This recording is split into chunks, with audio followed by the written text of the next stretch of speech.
মেমোরা লাগবে, পেছনে ফেরাউনের বাহিনী, পেছন ফিরে গেলেও আমাদের কাজ ফেরাউন মেরে ফেলবে।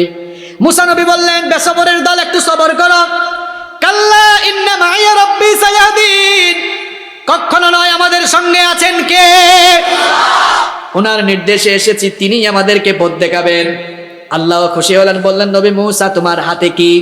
মুসা আলাইহিস সালাম বললেন, লাঠি। আল্লাহ তাআলা বললেন, লাঠির কারিশমা সবার সামনে দেখাই, এই লাঠি দিয়ে হালকা আঘাত করো।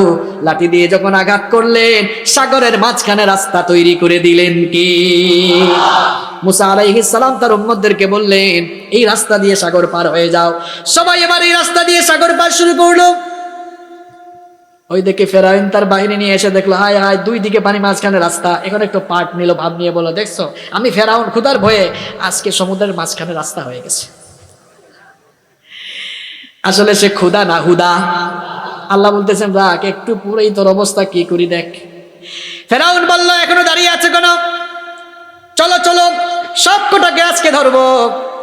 এই দৃশ্য যখন ওই পারে গিয়ে মুসা নবীর উম্মত দেখলো, ফেরাউন ও তার দলবল নিয়ে রাস্তা দিয়ে রওনা করেছে। তারা বলল, মুসা কেমনে বাঁচবো, ফেরাউন দেখি চলে আসতেছে। মুসা আলাইহিস সালাম বললেন, বেসবরের দল সবর কর, একটু পরেই আল্লাহর কারবারটা দেখবা। আল্লাহ তাআলা সূরা ইউনূসে বলেছেন, ওয়াজাওয়াজনা বিবানি ইসরাঈলাল বাহরা ফাআতবাআহুম ফিরআউন ওয়া জুনুদুহু বাগয়ান ওয়া আদওয়া হাত্তা ইযা আদরাকাহুল গরক ক্বালা আমানতু আন্নাহু লা ইলাহা ইল্লাল্লাযী আমানাত বিহি বানু ইসরাঈল ওয়া আনা মিনাল মুসলিমিন। আল্লাহ তাআলা বলছেন, স্মরণ করো, আমি মুসা নবীকে তার উম্মত সহ সাগর পার করে দিলাম। আর এই ফেরাউন যখন একেবারে মাঝামাঝিতে গেল, এবার এই রাস্তাটাকে ভ্যানিশ করে, ধ্বংস করে দিয়ে দুই পাশের পানি আবার একত্রিত করে দিলেন কে? এবার ফেরাউন তার দলবল সহ পানিতে নাকানো চুবানো খাচ্ছে। এই নাকানে চুবানো খাওয়াচ্ছেন কে? এখন ফেরাউনের ঘরের ফেরাউন দেখতেছে আর বাঁচবে না, হাত তুলে কয়, আল্লাহ ভালো হয়ে গেছে। কয়, আমানতু আন্নাহু লা ইলাহা ইল্লাল্লাযী আমানাত বিহি বানু ইসরাঈল। আল্লাহ বনু ইসরাঈল যার উপর ঈমান আনছে, আমিও তার উপর ঈমান আনছি। আল্লাহ বললেন, আল আন, এখন, ওয়াকাদ আসাইতা ক্বাবলু ওয়া কুনতা মিনাল মুফসিদিন, সারা জীবন ফাসাদ সৃষ্টি করে এসেছিস। আল্লাহর একটি সুন্নাত হলো, আল্লাহ জালেমকে ধরে না, ধরে না, ধরে না, ধরলে কিন্তু ছাড়ে না। আল্লাহ বললেন, রাখ, তোর মতো কুখ্যাত বেঈমানকে একেবারে শেষ করে দিলে চলবে না। ফালইয়াউমা নুনাজ্জিকা বিবাদানিকা লিতাকুনা লিমান খালফাকা আয়া। আল্লাহ বললেন, তোরে একবারে শেষ করব না, তোর দেহটা বাঁচায় রাখবো কিয়ামত পর্যন্ত। কারণ তোর পরে ফেরাউন নাম রাখতেও মানুষের লজ্জা হবে, কিন্তু তোর চরিত্র অনেকে ধারণ করবে। ক্ষমতার জন্য তোর মতো মানুষকে হত্যা করবে, ঘর বাড়ি থেকে মানুষকে বের করবে, হামলা মামলা দিবে। তারা যেন জুলুমের শেষ পরিণতি কি হয় তোর শরীর দেখে তারা যেন শিক্ষা নিতে পারে। শুধুমাত্র জালেমদের শিক্ষার জন্য তোর দেহকে আমি কিয়ামত পর্যন্ত সংরক্ষণ করে রাখবো। এর দেহ এখনো আছে না নাই? পৃথিবীর সমস্ত বেঈমান আর জালেমদেরকে বলতে চাই, এখনো যারা মানুষের উপর জুলুম করছো, এখনো যারা ফেরাউনি কায়দায় মানুষের উপরে নির্যাতন চালাচ্ছ, সাবধান হয়ে যাও। সাবধান যদি না হয়ে যাও, ফেরাউনের পরিণতি একটু স্টাডি করো, পড়াশোনা করো। আল্লাহ বলেছেন, এই চরিত্র যারাই ধারণ করবে, শেষ পরিণতি ভালো হবে না, একেবারে বেইজ্জত করে ফেরাউনের মতো মরার আগেই বেইজ্জত করবেন কে? জুলুমের পরিণতি, এর শাস্তি দুনিয়া থেকে শুরু হবে। এটা মোল্লার কথা না, আল্লাহর কথা। এটা কার কথা? মানলে মানেন, না মানলে নাই। ওই যে বলে, বুঝলে বুঝ ভাতা, না বুঝলে তেজ ভাতা। মানা না মানা আপনার দায়িত্ব, আমাকে তো বলতে হবে। কারণ নবীজি বলেছেন, জুলুমের শাস্তি দুনিয়া থেকে শুরু হবে। বলেন, আমার আপনার কথা মিথ্যা হতে পারে, নবীর একটা কথাও কি মিথ্যা হতে পারে নাকি? আপনি জুলুম করছেন তো আপনি অপেক্ষা করেন। তাম দুনিয়ায় যারাই আল্লাহর দ্বীনের দায়ীদের উপরে কুরবানি চালাচ্ছে, আল্লাহর কসম করে বলছি, যদি আল্লাহ আর নবীর কথা মিথ্যা না হয়, দেখবেন সবগুলাকে আল্লাহ মরার আগে বেইজ্জত করবে।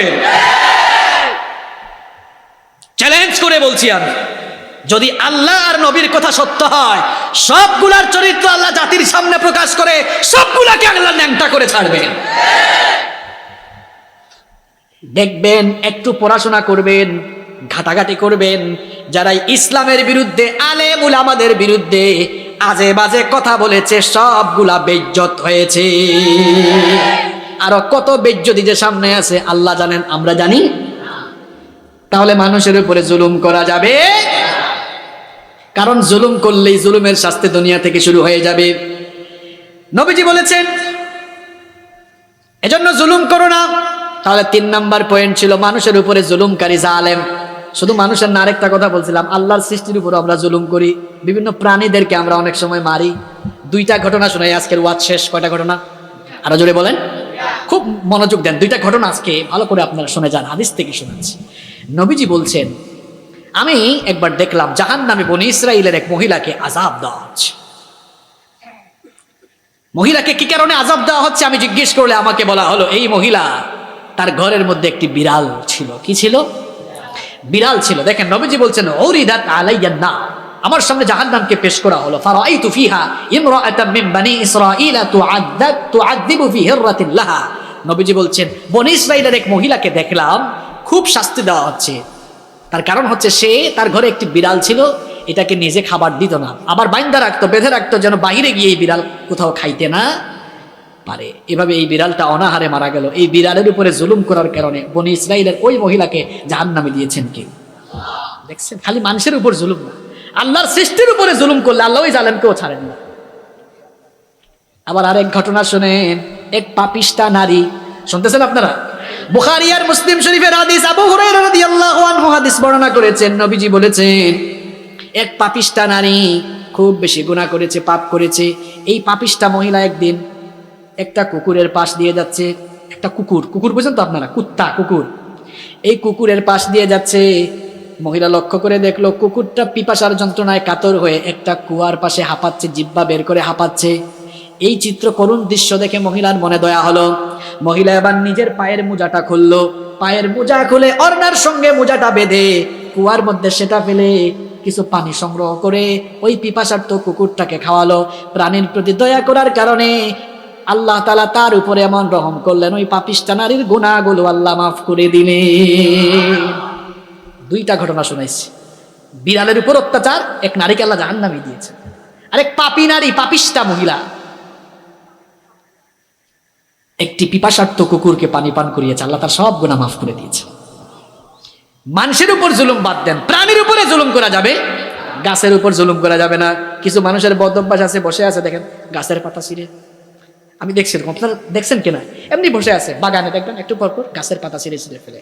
বিনা প্রয়োজনে গাছের একটি পাতা ছিঁড়লেও গাছের উপর জুলুম হবে, কারণ ওই গাছ সব সময় জিকির করে কার? গাছের পাতা ছিঁড়বেন না, প্রয়োজন হলে গাছ কাটবেন, অসুবিধা, কিন্তু প্রয়োজন না হলে গাছ কাটলেও গাছের উপর জুলুম। এই যে মানুষ পাহাড় কাটতেছে, পাহাড়ের উপর জুলুম হয়। অর্থাৎ আল্লাহর কোন সৃষ্টির উপরে জুলুম করতে পারবেন, তবে আপনি প্রয়োজনে এগুলোকে কাজে লাগাইতে পারবেন, কোনো অসুবিধা নাই। এই যে বিভিন্ন কায়দায় জুলুম, যত কায়দায় জুলুম হচ্ছে সব জালেম 3 প্রকার। কয় প্রকার? 1 নাম্বার আল্লাহর উপরে জুলুমকারী জালেম, 2 নাম্বার নিজের উপরে জুলুমকারী জালেম, 3 নাম্বার মানুষ এবং আল্লাহর সৃষ্টির উপরে জুলুমকারী জালেম। এবার 3টা হাদিস শোনায় শেষ করি। হাদিসে কুদসিতে আল্লাহ বলেছেন, ইয়া ইবাদি ইন্নী হারামতুজ যুলমা আলা নাফসি ওয়া জাআলতুহু বাইনাকুম মুহাররামান ফালা তাযালামু। মুসলিম শরীফের হাদিসে নবীজি, এবার মুসলিম শরীফের হাদিসে, হাদিসে কুদসিতে আল্লাহ বললেন, আমার বান্দারা, আমি আমার নিজের উপরে জুলুম করাকে হারাম করেছি, এইজন্য খবরদার তোমরা নিজেরা নিজেদের উপরে জুলুম করো না, মানুষের উপরেও জুলুম করো না। আদেশটা কার? নবীজি আরো বলেছেন, আয-যুলমু যুলুমাতুন ইয়াউমাল কিয়ামা ইত্তাকুজ যুলম ফাইন্নাজ যুলমা যুলুমাতুন ইয়াউমাল কিয়ামা। মুসলিম শরীফের হাদিস, নবীজি বলেছেন জুলুম করা থেকে বিরত থাকো, কারণ কিয়ামতের দিন জুলুমের পরিণতি হবে বড় অন্ধকার। আবার নবীজি অন্য হাদিসে বলেছেন, ইত্তাকু দাওয়াতাল মাজলুম, মাজলুমের বদদুয়া থেকে সাবধান হও। যার উপরে আপনি জুলুম করবেন, নবীজি বলেছেন ওয়া ইন কানা কাফিরান, মুসলমান হওয়া লাগবে না। নবীজি বলেছেন লোকটা যদি কাফের হয়, কাফেরের উপরে জুলুম করলেও বান্দারে মনে রেখো, ফা ইন্নাহু লাইসা দুনাহা হিজাব, কাফের হলেও মজলুম আর আল্লাহর মাঝখানে পর্দা নাই। মজলুমকে আপনি যদি আঘাত করেন, মজলুমকে যদি আপনি জুলুম করেন, ওই মজলুম যদি বদদুয়া করে মরার আগেই আপনার উপরে কিন্তু শাস্তি আসবে কার তরফ থেকে? যারা আল্লাহর দ্বীনের দায়ীদের উপরে নির্যাতন নিপীড়ন চালাচ্ছে, অপেক্ষা করো, মুসিবত কিন্তু ঠিকই আসবে। মজলুমের চোখের প্রাণী বৃথা যায়, খামাখাই অযথা একটা মানুষকে আপনি জেলখানায় ঢুকায় রাখছেন, খামাখা অযথাই একটা মানুষকে আপনি তার পরিবারের লোক থেকে এতদিন বিরত রাখছেন। করায় গন্ডায় কিন্তু এই জুলুমের হিসাব আল্লাহর কাছে দেওয়া লাগবে। কি মনে করছেন আপনি খামাখাই আর একটা লোককে আপনি ঘর বাড়ি ছাড়া করছেন? করায় গন্ডায় আপনার কাছ থেকে হিসাব দেওয়া হবে। মুফলিসের হাদিস শুনিয়েছি একটু আগে, সবচেয়ে অসহায় হয়ে যাবেন কিয়ামতের দিন আপনি। ফেরেশতা একেবারে বাইন্দা তারপরে জাহান্নামে ঢুকায় পিটাবে, আর দুনিয়া থেকেই বেজ্জতি শুরু হবে, কারণ আল্লাহ আর নবীর কথা মিথ্যা হতে পারে না। আমরা কি জুলুম থেকে বিরত থাকব? জুলুম কয় প্রকার, জালেমও কয় প্রকার। মনে রাখবেন, দুই প্রকার জালেমের তওবা করে ফিরে আসলে মাফ আছে। যেমন এক নাম্বার, কেউ যদি শিরক করে কিন্তু এরপরে যদি ভুল বুঝতে পেরে ইমানদার হয়, মাফ আছে না নাই? নিজের উপর জুলুম করছে, পাপ করেছে, তওবা করেছে, মাফ আছে না নাই? 3 নাম্বারটা বড় সাংঘাতিক, এটা তওবা করলেও মাফ হয়। যার হক নষ্ট করছেন, যার আজকে মাহফিলে যদি আপনার বিবেক থাকে যে হক নষ্ট করছেন ওইটা ফিরাইয়া দেন, যদি আর সামর্থ্য না থাকে গিয়া পায়ে ধরে বসে থাকেন, বাইরে আল্লাহর ওয়াস্তে মাফ করে দে, আমারে আল্লাহর ওয়াস্তে মাফ করে দে, কারণ সে মাফ যদি না করে আল্লাহ মাফ করবে। আল্লাহ তাআলা আমাদের সকলকে হেদায়েত